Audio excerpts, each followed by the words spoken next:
masalah yang paling spesifik ternyata adalah ibu-ibu rumah tangga. Ibu-ibu Pengen rumah punya tangga. penghasilan walaupun dari rumah. Kan mereka itu nggak jago marketing, nggak jago jualan, kadang-kadang pakai platform marketplace saja sebagai pembeli. Gimana memastikan mereka bisa jualan produk-produk DBS dan jadi cuan untuk mereka nih, Mas Esa? Sunatullahnya perempuan itu jago bicara, banyak bicara. Justru jago, betul banget. Betul, Ayo, itu ayo, setuju. ayo. Oh itu Ayo, setuju. Kita di rumah gimana? Oh, Yang dominan iya. bicara siapa? Iya perempuan. Perempuan. Betul. Yang mendidik anak siapa? Perempuan.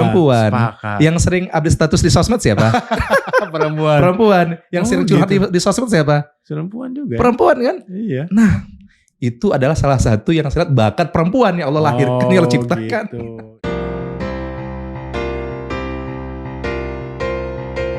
The Founder. Jumpa lagi di The Founders. Hari ini saya kedatangan seseorang yang luar biasa. Nanti kita dengar saja ceritanya ya. Mas Esa Kurnia. Beliau adalah owner dari Depok Branded Stock Lots. Apa kabar Mas? Alhamdulillah. Assalamualaikum. Waalaikumsalam warahmatullahi wabarakatuh. Terima kasih nih untuk sharing di sesi kita kali ini ya. Insyaallah. Nah ini produknya nanti kita spill ya. Gimana ceritanya nih sejarahnya gitu. Semoga bisa menginspirasi. Insya Allah. Ya pasti kalau hadir di sini saya yakin bakal menginspirasi kita semua. Amin. Mas Esa mungkin awalnya saya akan minta ceritakan dulu nih. Apa itu DBS?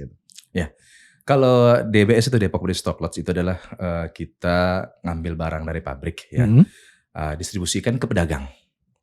Bisnis model yang simple, Oke. gitu kan. Ke pedagang-pedagang, fokus kita adalah ke pedagang. Barang-barang yang tadinya barang-barang ini sisa ekspor mungkin tahun 2000-an, di bawah 2010 orang masih bingung itu. Barang sisa ekspor mungkin barang dikatakan barang second ya. Ya biasanya yang maaf nih sebelum lanjut. Saya pikir kalau sisa ekspor itu adalah barang reject, barang yang rusak, atau barang yang tidak sesuai dengan kualitas negara yang dituju, gitu gak sih? Oke. Kalau barang sisa ekspor itu, ya memang barang yang diproduksi Indonesia mendapatkan order dari luar. Oke. Misal ya dari brand GAP gitu kan, order di Indonesia sampai 1 juta pieces. Otomatis pabrik bikin lebih. Iya. Ya kan, pokoknya 1.100.000 pieces Ya. gitu kan, 100.000 pieces kan. Supaya apa? Supaya mengantisipasi yang nanti kuota 1 juta ini supaya terpenuhi. Oke. Nah setelah diekspor, setelah memenuhi kuota yang 1 juta pieces ini, dieksporlah ke negara tertentu, maka tinggallah barang yang kelebihan tadi. Kelebihan itu apa? Yang saya ekspor sebut apa? Ada kategorinya. Ya, kelebihan produksi, cancel order, ya kan? Kemudian memang reject. Oke. Nah, rejectnya ada kategori terbagi 3. Ya, A, B, C. Nah, yang pedagang online ataupun Depok Branded Stock Lots yang distribusikan adalah grade A.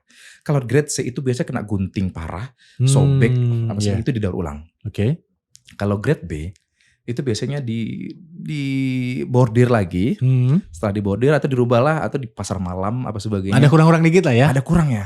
Okay. Kalau grade A itu memang kelebihan kota, gitu kan, kelebihan produksi, ataupun ya memang yang nggak kelihatan kalau kita pakai nggak ada ngaruhnya. Oke. Kalau bagi brand owner gitu kan, oh ini kelebihan 1 senti, itu sisi ini kurang pas dari sisi titik itu sebagainya. Mereka kan lebih spesifik ya.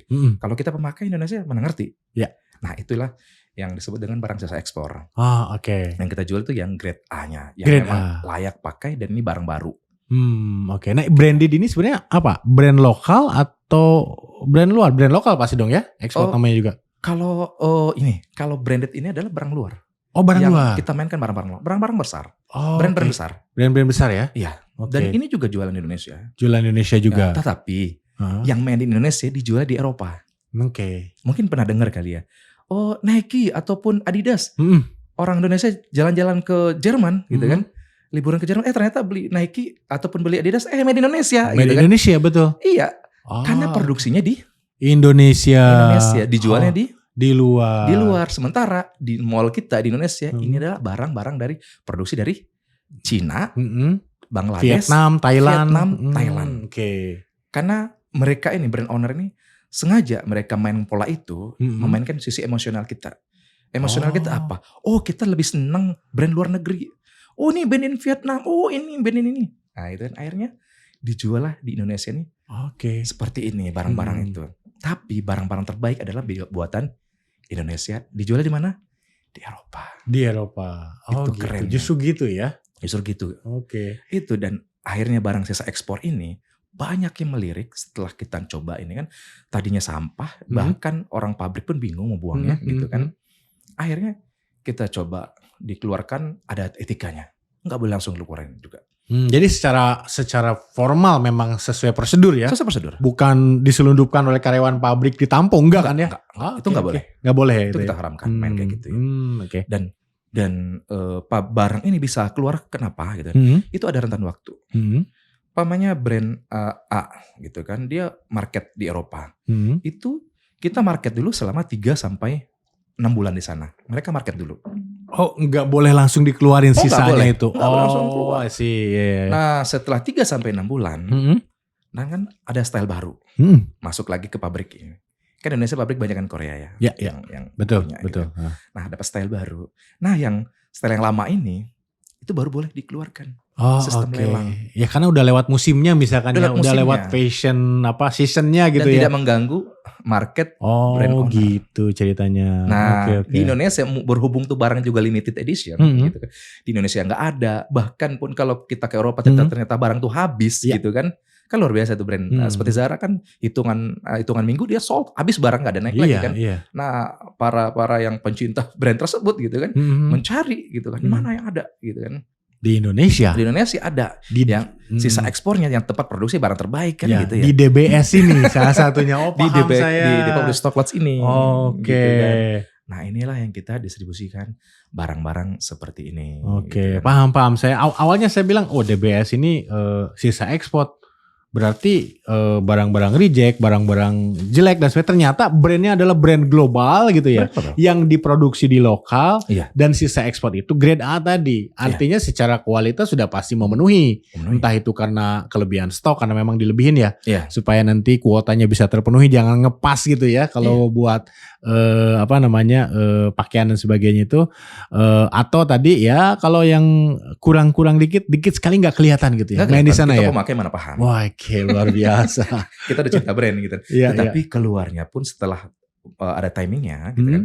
Ada prosedur keluar lagi dari pabrik itu. Contoh di sini kan ada dicoret ya. Di brand di sini ada ini nih Old Navy dicoret ya. Dicoret betul. Nah, ataupun kita ke FO Bandung ataupun ke Bogor gitu kan, beberapa FO factory outlet itu kan banyak yang dicoret. Itu etikanya. Supaya barang yang keluar ini dikatakan ini barang yang memang ada etikanya, dicoret dari pabrik.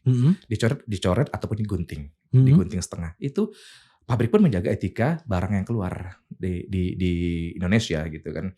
Supaya tidak merugikan juga brand owner kan gitu. Oke. Jadi intinya adalah ini betul-betul memang sisa ekspor gitu ya. Dan keluarnya pun ya kita ada cukainya semua. Oh gitu. Iya.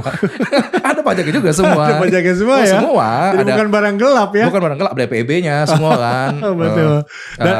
Barangnya keluar dari pabrik dengan lokal sekian biayanya, pajak sebagai dokumennya kan harus kita bayar. Itu kan harus ada etikanya tetap gitu kan. Dan dipastikan Mas Esa bahwa yang ada di DBS ini bukan barang dari Cina. Yang biasanya per kontainer dijual dulu di platform media sosial. Bukan itu ya, ini benar-benar lokal ya, Indonesia ya? Bukan, kalau itu mengerikan ya. Justru ini melawan itu sebetulnya ya? Justru ini melawan ini, karena kita memang fokusnya adalah ini tadinya barang sampah, tetapi kita sebagai pebisnis melihat sekecil apapun peluang kita manfaatkan. Kemudian ada permasalahan apa yang saat ini terjadi, saya ambillah masalah yang paling spesifik. Masalah yang paling spesifik ternyata adalah ibu-ibu rumah tangga pengen punya penghasilan walaupun dari rumah. Oh, itu yang kemudian saya ingin tanyakan nih, siapa yang sebenarnya menjual produk-produk DBS ini? Ya, ibu rumah tangga. Ibu-ibu rumah tangga. 70% adalah ibu-ibu rumah tangga. Kan ibu rumah tangga itu gini ya, Mas ya. Maaf nih ya, bukan menjadikan ibu rumah tangga jadi tidak jago jualan, tidak jago marketing dan sebagainya. Kebanyakan kan ibu rumah tangga itu fokus ngurusin rumah tangga gitu ya. Ya paling main media sosial gitu. Istri saya juga sama di rumah gitu. Kan mereka itu nggak jago marketing, nggak jago jualan. Kadang-kadang pakai platform marketplace saja sebagai pembeli, gimana memastikan mereka bisa jualan produk-produk DBS dan jadi cuan untuk mereka nih, Mas Esa? Sunatullahnya perempuan itu jago bicara, banyak bicara. Justru jago, betul banget. Betul, itu setuju.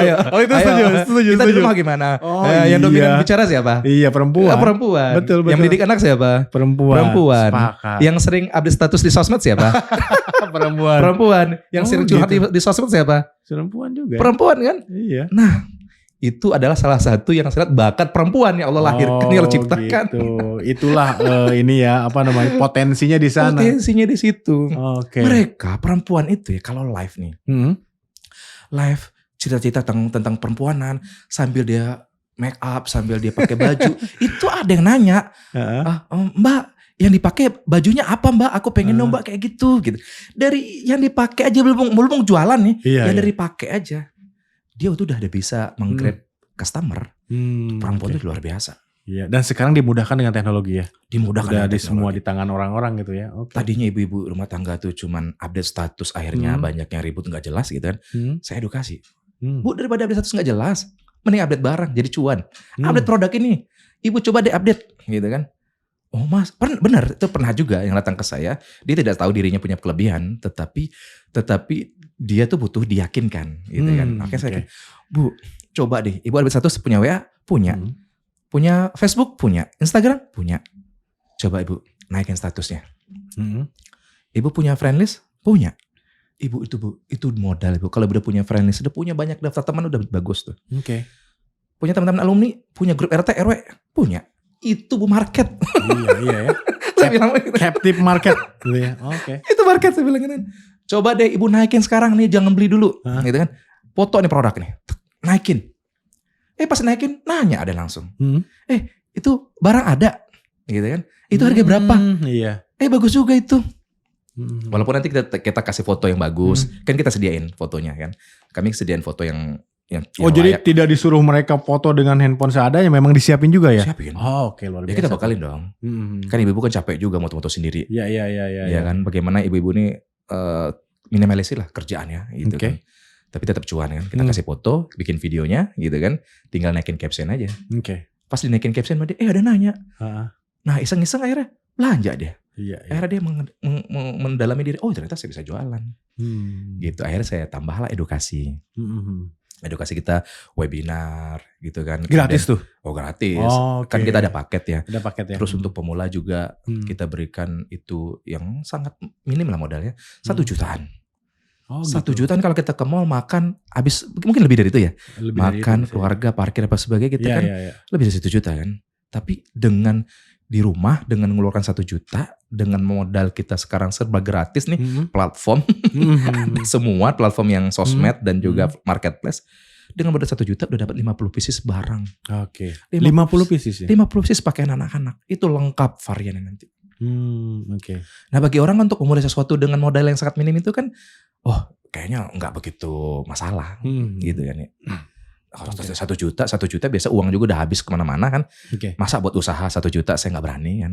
Nah dengan modal minim lah saya kasih saya ibarat orang apa ya bikin kecanduan dulu lah dengan mungkin orang narkoba kali ya. Perokok dikasih gratis dulu kan. Ya yang negatif aja bisa gitu ya. Kenapa positif nggak bisa? Gitu kan. Oke. Akhirnya saya kasih 1 juta gitu kan. Habis itu Pak barang habis. Gitu kan.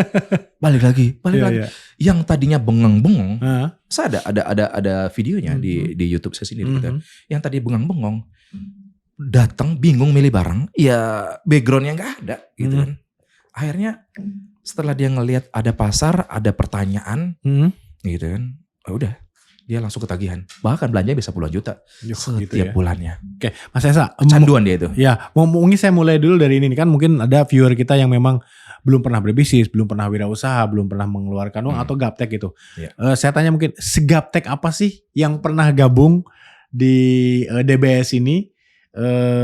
Misalkan saya belum punya sosmed gitu, saya handphone jadul misalkan atau handphone kentang gitu. Ada yang seperti itu? Ada. Ada. Bahkan nggak punya smartphone ada. Ada yang gak punya gitu? Ada gak semua smartphone? Akhirnya bisa jualan mereka? Bisa jualan. Oh gitu, luar biasa ya. Kalau semua ada, kalau tekadnya bagus, kalau tekadnya kuat, bisa semua. Lagi-lagi orang tuh berani tau nggak? Oke. Saya sampai terkesima. Ada perempuan datang dari Serpong ke Depok ke tempat saya. Dia naik ojek, buat bayar ojeknya itu jual tabung gas di dapurnya. Oh gitu, sampai jual tabung gas. Kalau saya hari itu nggak buka atau hari tutup saya tuh, itu udah zolim saya sama dia. Hilang uang itu. Dia datang, ongkosnya apa? Tabung gasnya dijual, Mas. Iya. Tabung gas yang buat dia masak, dijual. Itu sampai di situ, Pak, saya mau jualan, tapi saya gak punya modal. Gitu katanya Pak Dokter. Iya. Ya. Bu, maunya gimana? Ibu modal ke sini apa? Tabung gas saya jual. Ibu pulang gimana? Ya pokoknya saya kesini. Mau jualan. Cara jualan ibu gimana? Saya punya saudara saya di kampung. Ya nanti saya telepon. Nah nanti bapak kasih saya fee ya. Oke. Gitu. Yaudah saya kasih fee 5.000 per visis. Oke. Saya bilang begitu kan. Ditelepon sama dia, database dia itu, halo kakak, kebetulan dia orang Medan, orang Sumatera Utara.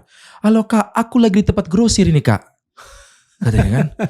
Di sini baju bagus-bagus kak, harganya cakep-cakep, kakak bisa jual lagi kak. Kalau di Medan kan kita bisa jual harga sekian kak, keuntungan sampai 70% kak. Oh ya ada brand apa aja, disebutin sama dia brandnya. Dan branded juga. Branded itu. Oh iya, berapa boleh belanja di situ? Oke, belanja di situ ada kak di 2 juta. Akhir tawar-tawar sampai belanja 5 juta ada dia. Pada saat itu closing 1 orang 5 juta dia. Duduk di situ. Oke. Closing, habis telepon lagi sama dia satu lagi. Closing lagi. Lagi saya syuting tuh. Lagi kita syuting. Coba dong ceritain nih testimoni buat inspirasi buat orang nih. Lagi syuting juga. Tunggu loh kak ya. Ada dokumentasinya. Ada customer nelpon lagi nih. 5 juta lagi closing dia itu 10 juta. HP-nya HP ya Nokia yang kita tahu biasa gitu ya. Biasa, enggak smartphone. Akhirnya pulang dia ya dengan visa kasih besar akhirnya. Akhirnya pulang dia akhirnya naik apa? Naik Grab car. Naik Grab car ke sana. Akhirnya gas dibeli lagi. Dia cerita sama saya gas beli lagi. Pak, saya mau beli smartphone habis ini, saya mau jualan. Akhirnya apa? Dia minta foto, dia market sama dia dan dijualan sampai sekarang. Gitu ya. Nggak ada rintangan, nggak ada halangan kalau kita memang niat buat usaha. Oke, jadi intinya mereka bayar paket termurah berapa tadi? 1 juta. 1 juta. 1 juta. Semua foto udah disiapin yang bagus-bagus, yang menarik gitu ya. Foto udah kita tinggal siapin. minta udah tinggal dikasih. naikin status. Oke. Kalau mau buka Shopee atau Tokopedia, tinggal buka toko aja di sana gitu mereka naikin ya. Apalagi sekarang enak. Oke. Enak kita usaha sekarang. Mas Esa boleh spill nggak? Kalau omset saya nggak tahu ya, tapi pembelian terbesar berapa sih dari seorang ibu-ibu rumah tangga nih ke DBS ini yang pernah terjadi gitu? Sekali belilah gitu ya? Atau mungkin dalam kurun waktu entah seminggu atau sebulan? Kalau di bulan ini sekali datang ada yang 20 juta. Ada yang 20 juta. Suami istri datang, saya pengen buka usaha dan saya serius. Oke. Saya support istri saya, kata dia. Istri saya itu memang pengen punya usaha, kata dia kan. Tapi untuk kebutuhannya saya sebagai suami bekerja, kata dia kan gitu. Datang 20 juta barang dia lihat semua dia beli. Oke, gitu ya. Berarti tidak hanya tadi kan targetnya katanya ibu rumah tangga ya. Ini misalkan ada bapak-bapak viewer di sini gitu ingin join bisa nggak? Oh bisa. Kalau dalam bisnis kita lebih spesifiknya mana nih? Oke, kan. Membantunya memang segmennya ibu rumah tangga, tapi sebenarnya siapapun boleh ya? Siapapun boleh. Bahkan kita datang juga dari Timor Leste, gitu kan datang Chinese belanja di saya, itu laki-laki. Gitu. Kemudian dari Timor Leste ada 2, datang. Kemudian dari Rusia juga datang ke kita. Mr. Alek, gitu kan? Orang Indonesia di sana atau orang sana? Orang Rusia asli. Orang Rusia. Oh, karena tahu ini adalah branded gitu ya. Nah, asal muasalnya kenapa dia datang ke saya? Ukraina sama Rusia kan perang ya? Iya, betul. Kan di embargo Rusia kan? Iya, betul. Barang-barang seperti ini. Kan demand-nya di sana ada demand-nya. Iya. Nah, dicarilah browsing dia. Dia tahu Indonesia sumbernya. Dapet lah.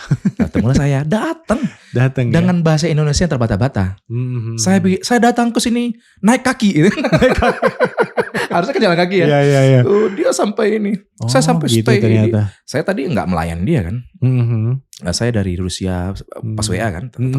Nanti bulan depan saya datang akhirnya ke sini, gitu kan. Dan ternyata jualan online itu ya tanpa batas kita wilayah.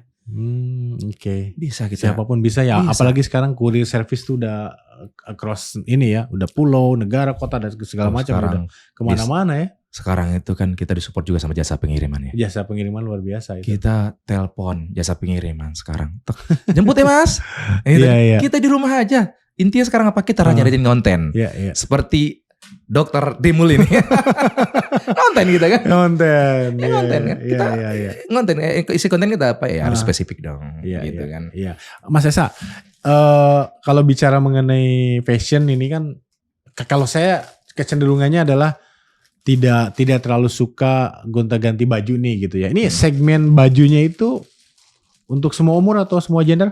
Kalau kita lebih ke anak-anak. Oh, anak-anak justru ya? Justru ke anak-anak. Oke. Karena yang jualannya adalah ibu-ibu, gitu kan. Dan ibu-ibu pasti punya anak rata-rata, betul. Gitu kan. Dan dia pasti mempunyai masalah yang sama dengan anaknya. Iya. Dan juga lebih enjoy deh ibu-ibu rumah tangga jualan baju anak. Oke. Dan juga, gitu kan. Ada lagi. Lebih cuan. Iya, kenapa lebih cuan? Karena baju anak-anak adalah kebutuhan primer, kebutuhan utama. Sekarang anak kita beli baju nih. 3 bulan kemudian pertumbuhan. Oh iya, udah nggak muat. Nggak muat kan? Kecuali punya adik diturunkan. Punya adik turun, kakaknya harus beli lagi. Tadinya di bawah mata kaki, lama-lama di atas mata kaki. Akhirnya di mana? Udah malu juga pakainya gitu ya, udah kecil. Baju gitu. Kalau celana oke dinaik sampai ke betis kan. Kalau baju kasihan. Iya. Dan orang tua, ini kan rasional ya. Rasional market. Orang tua daripada bapaknya atau ibunya beli baju gitu kan, didahuluin pasti anak. Kalau beli baju anak nggak mungkin satu. Iya kan? Iya, isu saya juga kadang beli 5 gitu. Ya 5. Aduh, kan butuhnya 1 gitu. Ibu-ibu namanya. Tapi lucu-lucu. Nah, gitu kan. Ini juga lucu. Ini mumpung murah, ini mumpung bagus, ini mumpung branded gitu. Kadang sering gitu tuh. Ngapain banyak? Saya kadang beli satu warna hitam semua. Iya, tapi kalau kita kan laki-laki kan pertumbuhan kita enggak ini. Betul. Cuman kalau laki-laki kita memang di emotional marketing. Kalau lebih kita kesana. Lebih ke sana, cara memainkan market beda. Tapi kalau bisnis yang untuk anak-anak ibu rumah tangga ya rasional aja gitu kan. Lebih ke pakaian anak-anak. Walaupun pada dasarnya saya nggak punya background di fashion ini. Nggak punya nah itu yang ingin saya tanya ini pernah kerja di manufaktur kah sehingga tahu ada sisa ekspor? Pernah kerja di eksportir atau apa? Ceritanya gimana nih Mas Esa tuh dulunya apa sih, boleh flashback sedikit? Saya itu ex-bank. Ex-bank? Masa sih? Karyawan bank dulu. Dia pernah kerja, saya pernah kerja di Citibank dulu. Di Citibank? Lu kenapa tiba-tiba nyasar ke sini nih fashion? Selain kedua ya mungkin iseng-iseng. Oke. Setelah saya keluar dari Citibank, saya itu yang menerima saya kerja hanya bank.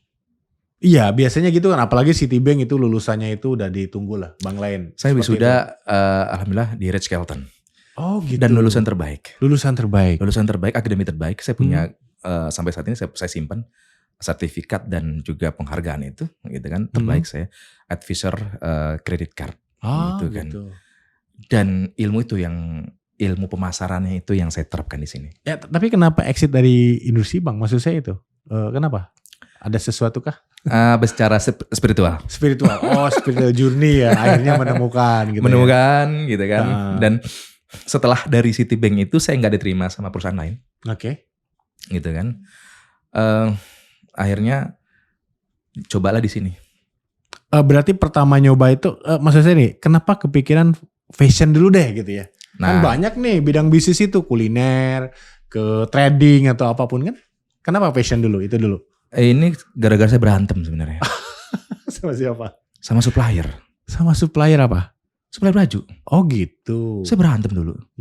Saya setelah dari Citibank nggak dapat kerjaan selain bank ini yang ngelamar. Akhirnya teman saya nganggur kan. Teman saya bilang, lu mau nggak kerja sama gue? Gitu kan? Di mana? Gue kerja ada perusahaan itu. Garment baju gitu kan. Dia jualan lah kayak gini. Oh gitu. Dia jualan kayak gini. Nah, dia punya kasus mantan bosnya ini. Dia punya kasus, kebetulan suaminya itu kawin lagi, terus dia broken home, ya macam-macam lah. Akhirnya keuangan dia tidak terkendali, tagihan menumpuk, supplier pada datang, ya kan, dia kabur dan barang ada, dia kabur sih, dia masih terdeteksi sama saya, cuman tolong rahasiakan. Dan saya tipikal karyawan yang manut. Saya rahasiakan. Supplier datang marah-marah semua. Mau ngambil barang. Nggak boleh, ini di tanggung jawab saya bilang gitu. Gitu ya. Iya, nggak boleh saya bilang kan. Ini di tanggung jawab saya. Yang gaji saya bos saya harus manut sama bos saya. Kalau situ saya nggak kenal. Bukan situ yang gaji saya. Kalau situ gaji saya turun ke situ kan. Akhirnya gitu kan. Saya lihat bos saya ini udah dapat sesuatu kehidupan yang baru. Dia lepas lah gitu kan. Dia lepas, ternyata ada salah satu supplier yang membaca potensi saya. Karena saya dijualan sebagai sales di sini juga. Saya juga terbaik gitu kan. Jualannya di antara sales lain juga tertinggi gitu kan. Iya. Diliriklah sama supplier ini gitu kan. Gimana? Udah gak di situ ya? Udah enggak gitu kan. Terus gimana sekarang rencananya? Mau jualan baju enggak? Aduh, modal saya cuma 3 juta mas. Saya bilang gitu kan. Saya punya duit segini 3 juta doang. Yaudah gak apa-apa gitu kan. Saya kasih nih ya kan. Tapi jangan semuanya. Akhirnya di 3 juta itu dikasih barang lebih sama dia. Coba tesnya dulu. Saya tes kan. Besok saya telepon lagi, mas barangnya habis loh gitu kan. Sampai kaget nih yang tadi itu kaget. Dia gak laku, di saya laku gitu kan. Itu udah barang sisa ekspor tuh waktu itu? Sisa ekspor. Udah sisa ekspor, oke. Di dia gak laku kan, di saya laku. Ada lagi gak? Ini pemain-pemain senior. Sampai pemain senior di Bandung, di Jabodetabek, nelponnya saya semua. Saya gak tahu kok bisa begitu gitu. Bahkan pemain senior, ente dikerjain orang gak? Enggak, ya selagi ada cuan masuk kenapa? Kenapa enggak? Saya bilang gitu kan. Akhirnya nyuplai kan. Nyuplai dikasih lebih 3 juta, saya bayar 5 juta, habis itu kasih 10 juta. Kedengaran yang lain. Lu main baju diam-diam aja lu ya katanya. Yang tadi saya berantem itu. Baik, mas saya datang ke saya. Maafin ya kemarin gini. Yaudah, itu mah gue harus menjaga posisi gue sebagai karyawan di situ. Bos gue harus gue jaga dong. Gue menghormati bos gue bagaimanapun. Lah sekarang gue udah bebas. Berbeda gitu. Sekarang. Udah beda. Kalau lu mau naruh barang sini ya silakan. Gitu kan. Kalaupun enggak ya udah ya gitu kan. Karena dia tahu ada omongan dari sana, di CSA mah lancar barang gitu kan. Berbondong-bondong supplier tuh datang. Dan semua sisa ekspor. Semua sisa ekspor. Semua dari awal. Oke. Dan waktu itu sisa ekspor luar biasa melimpahnya. Mereka tuh bingung jualan. Dan 2011 itu belum booming sekarang. Online-nya. Apalagi waktu itu kan diserbu dengan thrifting gitu ya. Import yang ilegal gitu ya. Itu kalau sisa ekspor makin ini ya. 2011 itu sisa ekspor gak dikenal. Gak dikenal malah dulu ya? Gak dikenal. Ya pemain tertentu. Jadi pemain tertentu itu justru belinya banyak. Ketika tahu gitu kan. Kayak berantik lah dulu kan. Ada nih CSA nih. Langsung dimakan. Ada 2.000 nih. Langsung diambil. Ya saya mainkan aja lah gitu. Untung 2.000 dikali 1.000 piece 2 juta. Dulu kan gaji 3 juta ya kan. Ini sehari. Saya pikir ini sesuatu banget ya gitu. Dulu saya dapat 3 juta per bulan, ini kok sehari bisa 2 juta ya. 2 juta. Bisa 3 juta sehari gitu kan. Walaupun dari volume ngambilnya kan, dari quantity. Maka tadinya iseng-iseng, kayaknya asik juga ditekun ini. Iya kan. Kuliah saya berantakan mas. Waktu itu masih kuliah. Semester 4 saya. Semester 4. Keluar dong. Enggak. Tetap lanjut. Setahun untuk sampai saya kurus mas. Kalau sekarang kan 90-an ya. Dulu sampai 49 saya. Sempat 49 dulu ya. Dipegang pantat saya ada tulangnya langsung pegang tulang. Tapi setahun kemudian di tahun ketiga gitu kan bisnis saya jalan. Saya berani punya karyawan gitu kan. Dan saya juga diusir dari rumah. Diusir dari rumah? Itu hubungannya apa nih dengan ini? Saking fokusnya usaha ini. Oh gitu. Iya. Saking fokusnya usaha ini. Saya diusir dari rumah.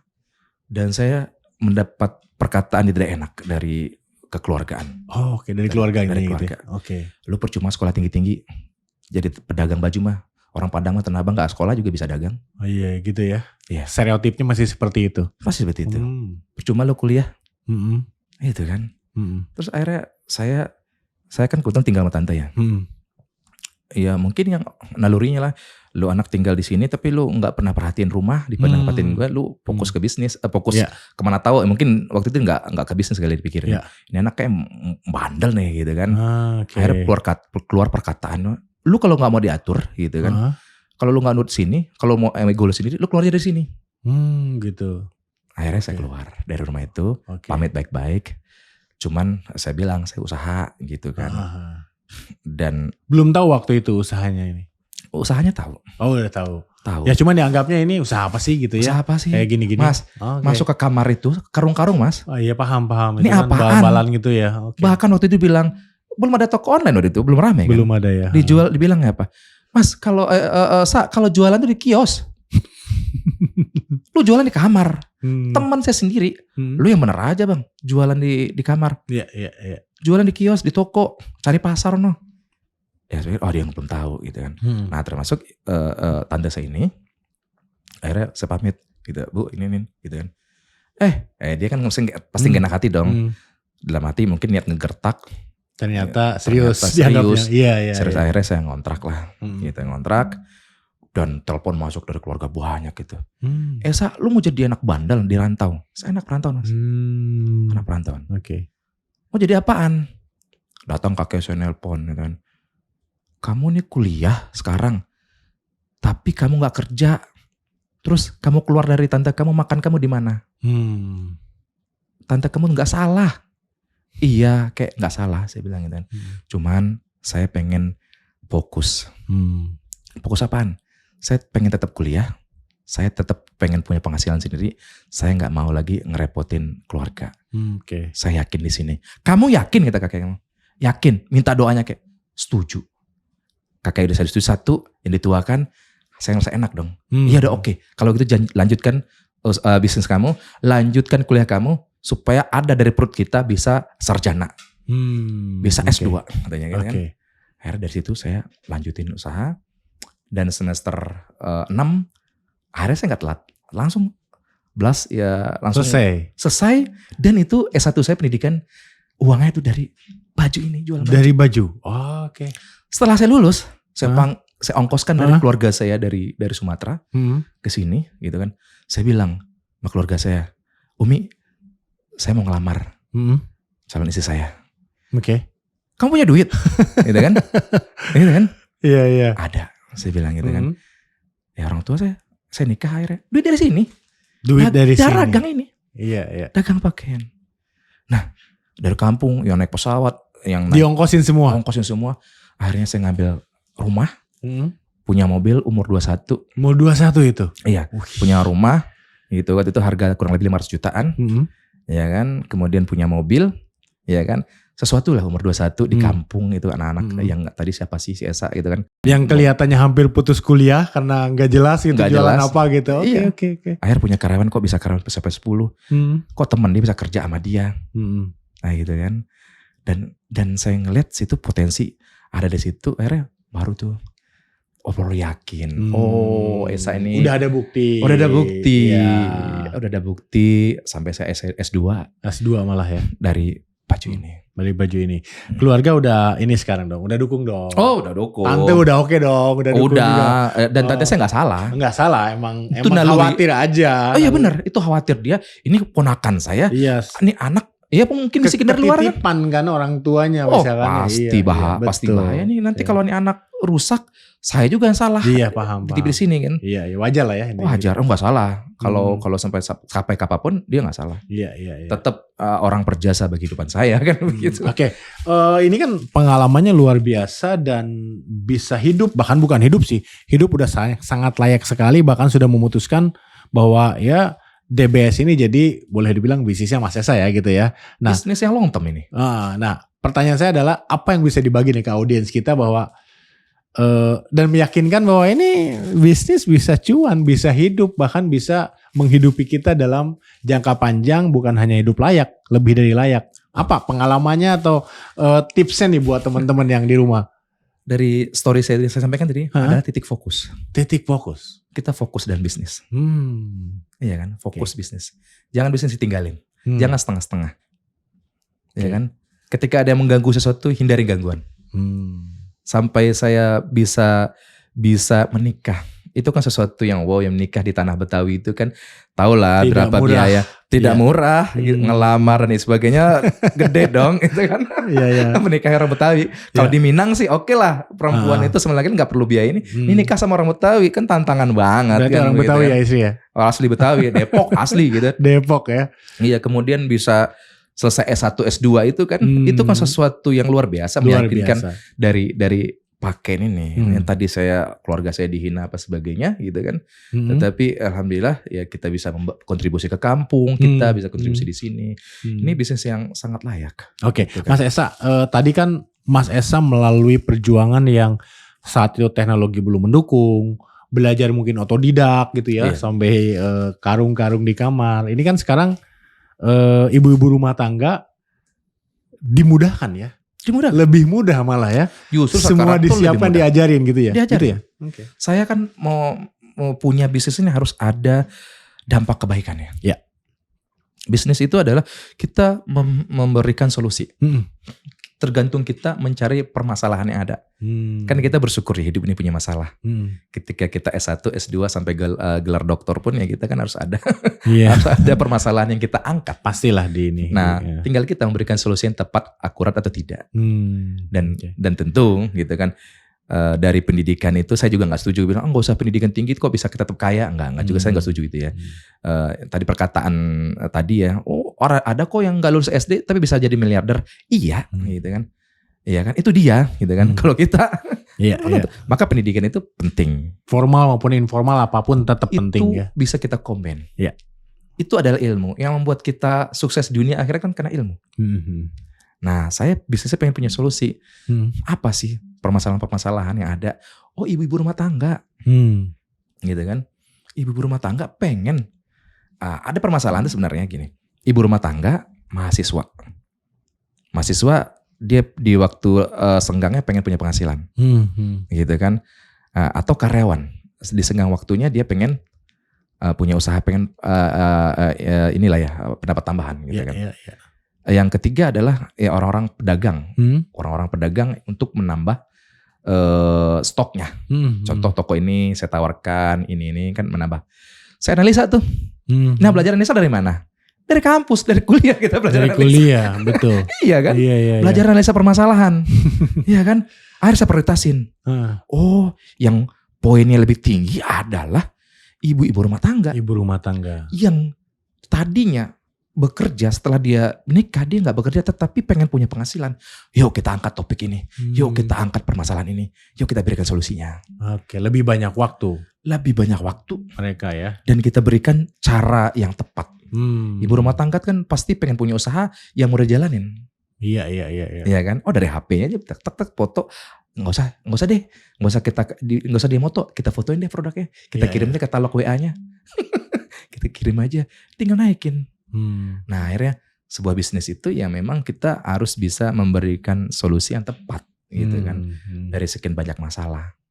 Saya nggak mau tampil muka segala macam live, nggak usah kan ya.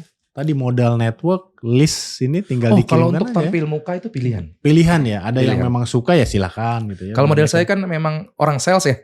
Ngoceh ini berjam-jam kuat. Iya.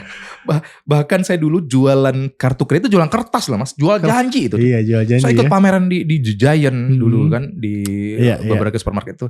Saya jual janji loh dulu itu, jual kertas. Apalagi nih sekarang jualan produk gitu kan.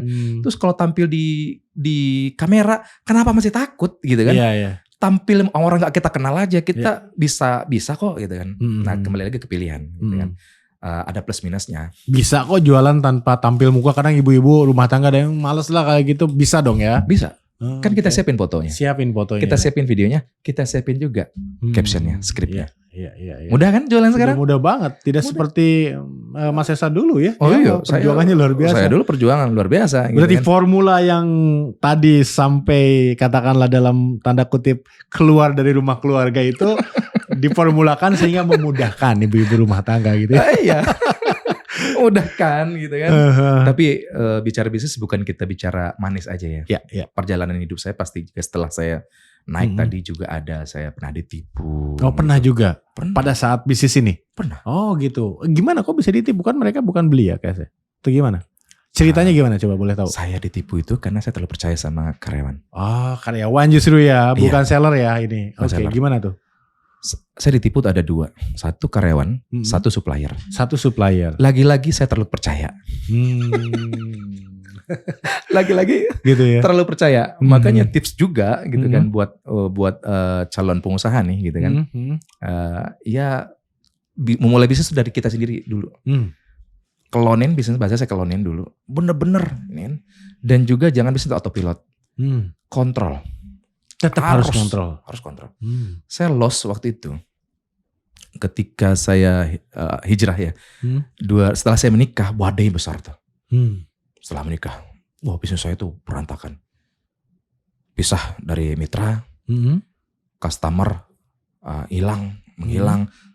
Ditipu saya duit tinggal. Ntar dibayar di jalan ya mas ya. Nggak dibayar. Terus juga karyawan saya juga pada begitu deh. Ngomong saya di belakang apa sebagainya. Mungkin ada masanya gitu kan. Di tahun ke-6 itu kan. Akhirnya saya hijrah lah gitu. Hijrah mati apa tadi saya bertemu dengan Ustadz. Ustadz bilang itu permasalahan itu nggak ada lain, nggak ada bukan, semua dari Allah gitu kan. Cuman ada ujian, ada cobaan gitu, ataupun siksaan buat ente gitu. Coba kita bahas dulu nih, ente ada nggak yang kira-kira melanggar syariat Islam? Gitu kan. Apa tuh? Riba nggak? Oh riba, apa tuh riba? Secara iniannya ya kan, saya udah nggak kerja di bank, udah nggak ini gitu kan.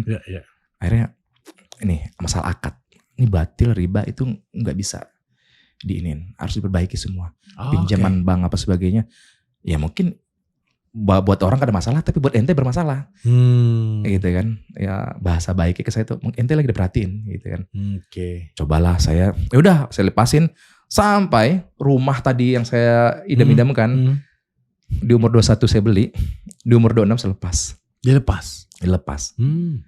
Ya kan, mobil saya jual, motor anak muda yang gede-gede itu saya lepas. Akhirnya saya ngontrak ya sama istri tuh, pakai motor istri. Nggak bisa makan saya, nggak ada nasi. Pernah saya makan nasi itu, anak saya pertama yang lahir ya, itu nggak bisa beli susu saya. Itu saya kasih teh, itu juga gulanya sedikit doang, nggak ada. Saya tumpahin gulanya, nggak ada. Terus saya makan nasi yang mungkin nasi udah bekas kemarin ya, tapi saya emang hobi makan, gitu kan. Malam arti nggak hobi nyemil, tapi makan doang, asal makan udah, gitu kan. Hobinya makan tapi yang berkuah, gitu kan. Ya boro-boro beli sayur kan. Akhirnya di samping kompor ada minyak di lantai ya. Bekas orang-orang goreng kan tumpuk situ ya. Iya, kan masih ada rasanya tuh. Masih ada rasanya. Tumpuk aduk-aduk. Makan. Oh gitu ya. Makan kan. Mertua saya lagi di situ. Dok, mertua saya lagi di situ. Dok, pas saya makan dia ada ngeliatin saya. Allahu Akbar, ibu ada mertua. Ibu pas ngeliat itu mertua saya nangis, ngadep belakang dia nangis. Aduh, ya Allah. Anaknya saya susahin, orang tuanya nangis. Iya. Bilang gitu kan. Tapi selang kemudian ya bisnis saya titipin ke teman. Gitu, ternyata ruh bisnis itu nggak bisa sama teman saya. Kata teman saya, sini bisa saya bantuin, gitu kan. Kamu kan udah nggak punya duit, itu kan udah nggak punya apa-apaan, dia bilang gitu kan. Buat lahiran aja anak kedua saya, buat lahiran nggak punya duit. Itu pakai uang panitia maulid itu. Saya kebetulan mendahara panitia maulid itu kan. Kata dari ini, udah pakai aja, masih sama aman. Dia mah pengusaha, gitu ya. Dia nggak tahu kita lagi susah lagi kan. Lagi jatuh. Akhirnya saya pakai duit itu buat lahiran anak saya. Jadi seberkorban itu untuk keluar dari riba, dari yang tidak syar'i gitu ya. Iya. Oh gitu. Karena saya pengen bisnis itu sukses dunia akhirat juga ya. Walaupun saya sampai saat ini belum sebut jauh lah ya. Tapi saya belajar mempertahankan bisnis tanpa riba. Kemudian juga bisnis yang bermanfaat bagi orang lain. Gitu kan. Dan bagi orang saat saya jual rumah itu. Kayak orang gila saya dibilang. Lu orang gila lu ini. Kata teman-teman saya, lu orang gila lu ini. Kenapa emang? Rumah lu idam-idamin. Lu lepas. Ya benda gitu kan. Lu tahu gak, rumah udah gue jual, motor udah lepas. Saya bilang gitu teman-teman saya, gue masih sisa 365 juta nih utang. Ini aja udah gue lepas nih rumah. Masih sisa 365 juta saya bilang. Terus lu pakai apa bayarnya? Udah ntar. Istri saya sampai pertanyaan sama, Abi, kamu bayar utang pakai apa Bi? Ini kita udah kontraknya juga mau dibayar. Ada tuh motor aku. Kalau motor itu dijual, kamu mau kayak apa? Kemana-mana gitu. Mobil udah gak ada. kamu nggak gengsi naik motor selama ini pakai mobil apa sebagainya. Selaku anak muda bagonya tinggi. Enggak. Yaudah sekarang utang itu 360 juta. Kamu mau pakai apa? Kamu masih sama saya nggak? Saya bilang istri saya. Masih mau nggak bertahan sama saya? Mau Bi. Saya bilang kalau istri saya nggak mau bertahan ya silakan dia pulang ke rumah orang tuanya ya. Gitu ya. Ternyata dia bertahan sama saya. Iya. Saya bilang sama istri saya. Ternyata yang bertahan masih ada. Kamu dan optimis di diri saya. Kalau rasa optimis saya udah dicabut sama Allah nih, selesai hidup saya. Iya. Akhirnya dengan optimis itu, terus gimana bayar utangnya kan lagi pertanyaan gitu ya. Tetap aja balik lagi ke sana kan. 350 juta kamu bayar pakai apa kata istri saya kan. Ya dan dengan logat Betawinya kan gitu kan. Abi kamu bayar pakai apa Abi? 365 juta ini. Karena aku udah punya catatan ini. Iya terus kemana gitu. Kan kita punya Allah. Termalam sholat, kita bawa catatan kita di sejadah. Ngadu deh sama Allah kan maha kaya katanya. Gitu kan, Allah kan maha kaya. Kami yakin. Ya segala sesuatu dilakukan harus yakin. Kita hijrah juga yakin. Benar. Malam saya bawa di sejadah saya. Nggak pakai bahasa Arab. Saya benar-benar bahasa Indonesia, bahasa diri saya. Ya Allah, saya sekarang lagi mencoba taat padamu ya Allah. Saya mau taat padamu ya Allah. Saya lepasin rumah saya, lepasin ya motor-motor yang saya sayang sama ini. Tapi utang saya masih banyak ya Allah. Saya bersyukur banget istri saya masih ada ya Allah. Kalau istri saya lepas juga ya Allah, hidup saya kayak apa? Dan udah ada bisikan di diri saya bunuh diri. Udah ada. Ya Allah, saya yakin Engkau Maha Pengasih, Maha Penyayang, dan Engkau Maha Memberi. Dan Engkau Maha Kaya. Lunasin ya Allah 365 juta ini. Dijawab. Hitungan bulan. Bisnis mulai naik dong. Masih fokus ke yang sama. Itulah saya bandelnya masih di sini juga. Tadi fokus intinya kan? Fokus ya. Fokus. Akhirnya hitungan bulan saya silaturahmi dengan orang gak saya kenal. Dikenalin, baru kenal, saya punya cerita ini, saya ceritain, Tat, saya gini-gini nih. Berapa utang kamu? Ini. Oh itu. Kamu bisa gak cicil ke saya? Ya kalau saya punya cicil mah, ya sekarang gak ada, saya gak punya penghasilan. Yaudah kamu kerja aja. Saya kerja, saya kerja waktu itu di Badan Wakaf Al-Quran. Oh berarti sempat kerja lagi, tapi di Badan Wakaf ya? Badan Wakaf, kamu mau gak? Wakaf. Akhirnya saya berpikir Mas, ternyata ini ya salah satu cara menghapus dosa saya. Saya bilang gitu kan, kok bisa menghapus dosa itu ya? Saya selama ini memarketingkan riba di Citibank dan menjadi pelaku riba, ya kan, akibat ulah saya sendiri kan. Dan sekarang ditakdirkan saya untuk di BWA, Badan Wakaf Al-Quran, untuk memarketingkan Al-Quran.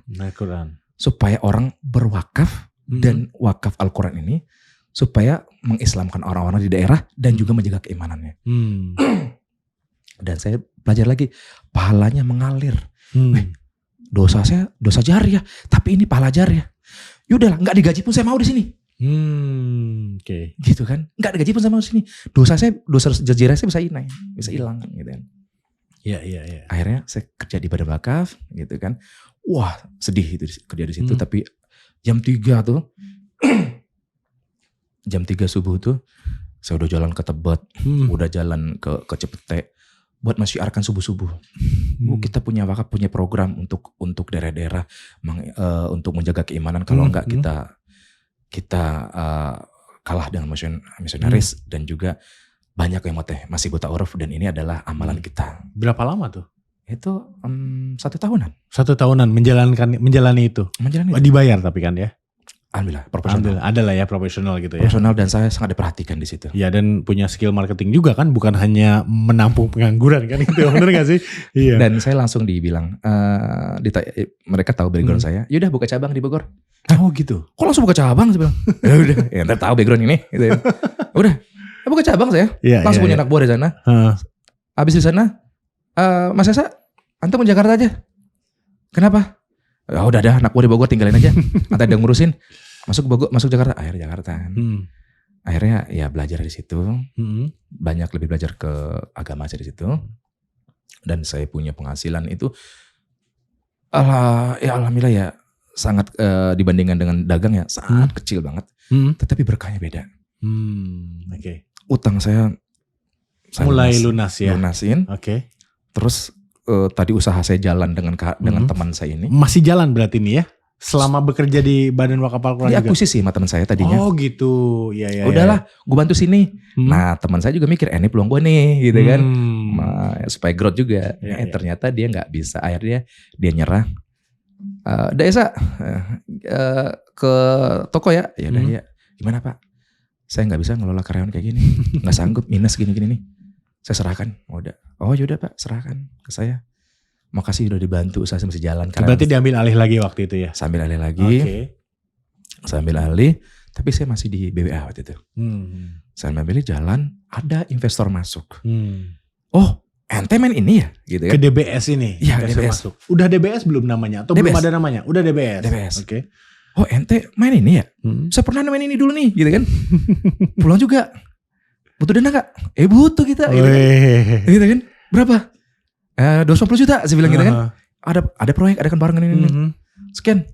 Yaudah kita kontrak deh. Gitu kan. Ya udah. 50% ya. Ya udah 50% ya. Penting usaha jalan dia bilang gitu kan. Ya udah kita kontrak barang masuk.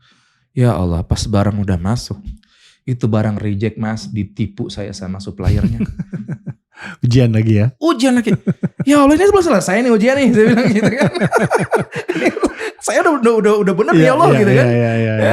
Kok begini amat gitu kan. Itu kan sekilas ya mikir gitu kan. Akhirnya waduh, gimana caranya nih gitu kan. Akhirnya dia kalah-kaluin bagaimana caranya jalan gitu kan. Saya tetap di BWA. Karena BWA ada bagian, seneng saya di situ kan. Akhirnya saya punya karyawan, itu teman istri saya dari sekolah. Kamu ya jadi kepalanya ini ya. Gitu kan. Waktu itu masih ada 3 orang kan. Nih kepalanya untuk online-nya saya lah. Tinggal di setting untuk cara bisnis online-nya gitu kan ya. Kamu yang layanin gitu kan. Berhubung saya tidak ada tempat, saya udah percaya banget. Itu 1 tahun Mas, 100 juta lebih. Ya gitu ya. Diambil. 100 juta lebih. Barang gak ada, duit gak ada. Udah gitu kita mau laporan ke investor. Gimana dong itu? Akhirnya gimana? Investor gimana? Tahu? Akhirnya mau gak mau tahu kan? Iya. Saya bilang, Pak, saya ditipu sama karyawan. Gitu kan? Berapa? 100 jutaan itu yang ketahuan datanya. Saya bilang kan. Terus gimana yang lainnya? Barang kemarin juga reject ini. Terus buat kamu makan apa? Lah, ini orang investor kenapa nanya saya makan gitu kan? Gitu kan? Kaget sih. Buat kamu makan gimana? Gitu. Ya kamu makan dulu gimana? Ya makan alhamdulillah gitu kan, gaji di sini nih gitu kan. Oh, gitu. Pak, ini bagaimana baik ini orang ini? Nggak bisa gitu kan. Saya udah datang ke rumahnya kan. Justru orang keluarga dari pihak perempuan ini. Gitu ya. Mau lawan saya. Dia nggak makan segini.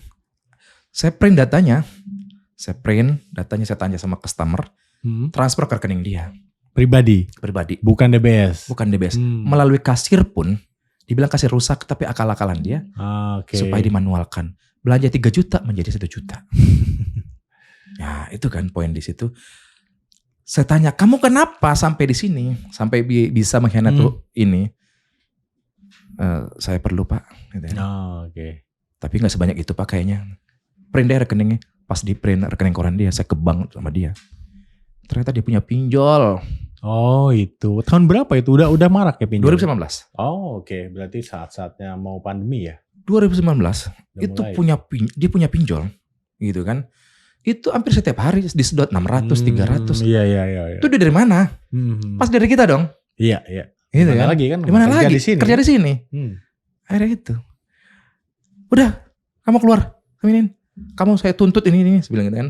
Akhirnya saya cari investor gimana? Investor, yaudah diamin aja dulu deh. Gitu kan. Bener nih Pak. Iya.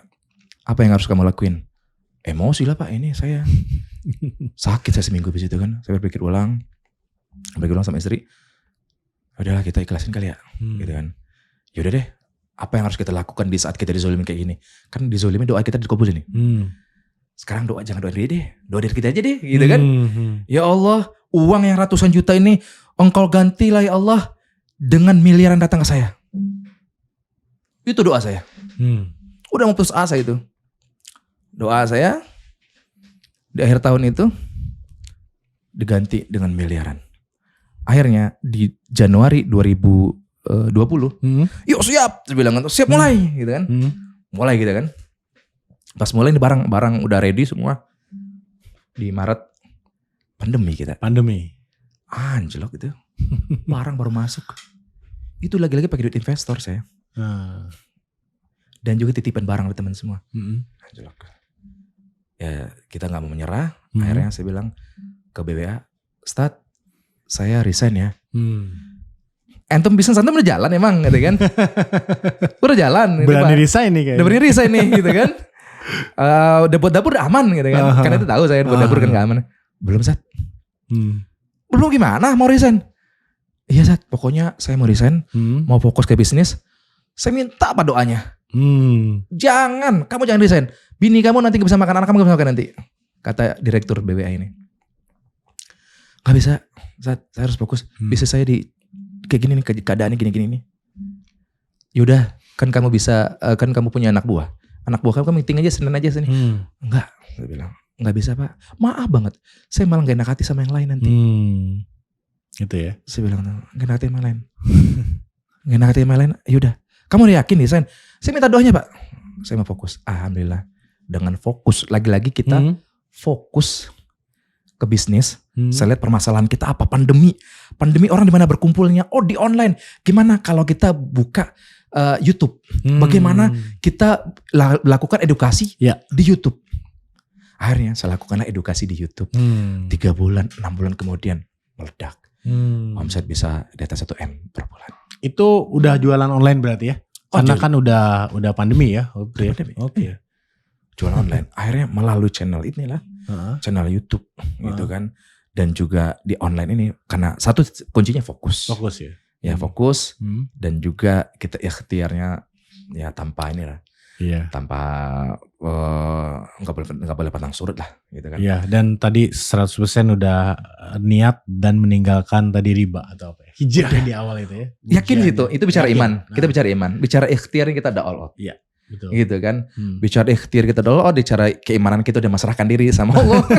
Kan gitu ya. Iya. Terus kemudian ini udahlah gitu kan. Iya. Dan sekarang secara strategi marketingnya seperti apa gitu kan dengan dunia tren saat ini saya belajar mencari e-course yang gratisan belajar saya ikutin Dewas ikutin yang lain saya ikutin semua kan ada e-course yang gratisan semuanya itu e-book apa sebagainya wah saya belajar baca semua jadi mempertahankan sesuatu kebaikan itu nggak mudah gitu. Tapi juga harus kerja dengan luar biasa nih kerja keras dan sekarang jadi solusi bagi mereka-mereka yang mungkin butuh tadi ya butuh usaha ingin usaha lagi atau mungkin lagi terpuruk ibu rumah tangga untuk membantu suaminya ini jadi solusi menurut saya DBS ini nih.